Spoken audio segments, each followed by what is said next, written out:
Can you imagine a country so divided, so completely at odds with itself that it just turns inward and tears itself apart? Well, that's the story of America in the mid-19th century.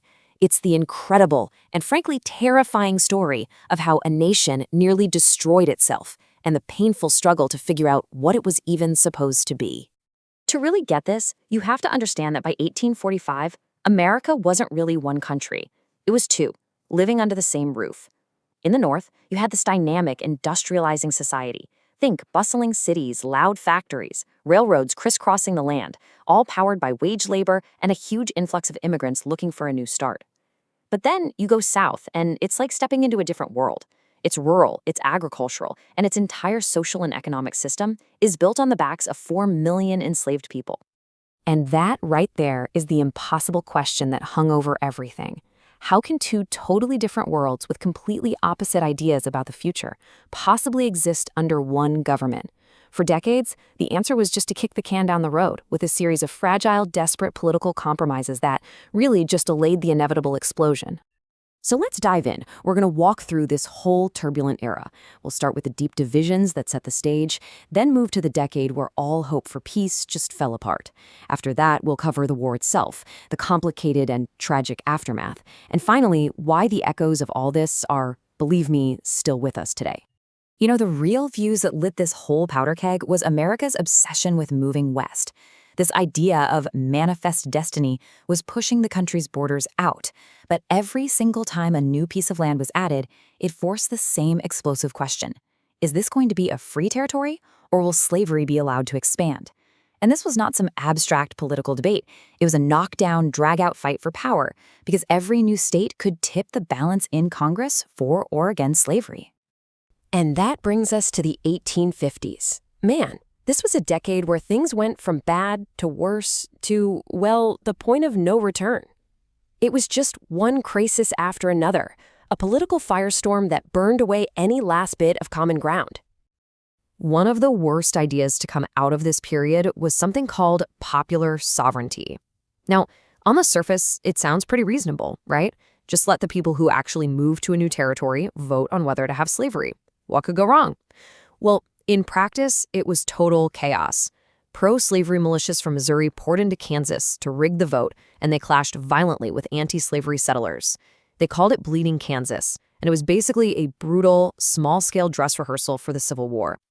And the hits just kept on coming, one after another. A new fugitive slave law basically forced people in the North to become slave catchers. A novel, Uncle Tom's Cabin, became a massive bestseller, showing millions of Americans the human horror of slavery for the first time. A brand new political party, the Republicans, pops up with one main goal: stop the spread of slavery.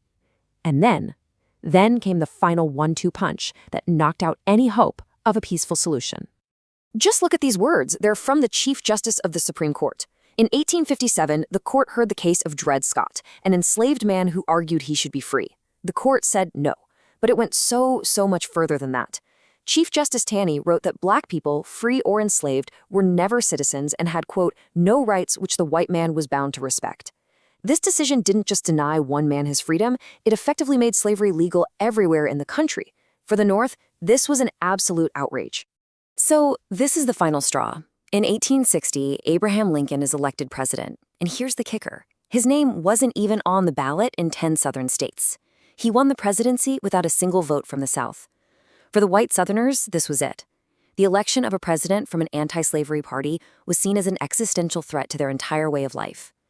Before Lincoln could even get to Washington to take the oath of office, the country started to break apart. When the first shots were finally fired, everybody thought, oh, this will be over in a few weeks. They could not have been more wrong. What followed was a brutal 4-year bloodbath. It was a war that would not only decide if the Union would survive, but would also test that fundamental American idea, whether a nation conceived in liberty and dedicated to the proposition that all men are created equal could actually last. You know, on paper, it really looked like a total mismatch. The Union had almost all the advantages: more people, more factories, more railroads, and established government, a navy, you name it. But the Confederacy had some serious advantages of its own. They were fighting on their home turf, defending their own land, and they had some of the most brilliant military commanders of the day, like Robert E. Lee. The best way to think about the war is in three big turning points. First, you have the Battle of Antietam in 1862. It was a horrifically bloody day, but it was just enough of a Union victory for Lincoln to issue the Emancipation Proclamation. This changed everything. The war wasn't just about preserving the Union anymore. It was now a war to end slavery. The second turning point came in 1863 with the massive Union victories at Gettysburg and Vicksburg. That was the military high-water mark for the Confederacy. They never really recovered. And finally, you have General Sherman's devastating march to the sea in 1864, which just shattered the South's ability and will to keep fighting. The cost, it's just staggering to think about. Over 600,000 Americans died in this war.